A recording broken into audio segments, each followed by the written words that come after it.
I think we saved the best for last here. I hear this all the time. Yeah. It's a godless document. Is our Well, Constitution in the godless? last 50 years, while they've tried to separate us from the Declaration because it's got so much God in it, they've come up with this notion, and this is the textbook that is used in universities across the country, written by a couple of professors at Cornell, PhDs, and that's what they claim. It's a godless Constitution. I mean, all the Founding Fathers were atheist, agnostics, deists, and they wouldn't give you something, which is nonsense. Out of the 56 signers of the Declaration, 29 held seminary degrees, so they're not atheist, agnostic, deists.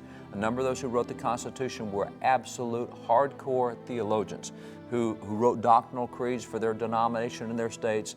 Their premise is wrong that godless guys wrote a godless document, but it's also easy to prove that they're wrong when you look at the document itself. So it's not just that these were men of faith. Somehow the faith did make it into the document? And political scientists have already documented. And as they went back and documented, they said, we think if we read the writings of the founding era and see who they quoted, we'll know where they got their sources. So it took them 10 years. They found 3,154 direct quotes in those writings. They took every quote back to its original source. Took them years to do it. Number one most quoted source was Charles Montesquieu, right over 8%.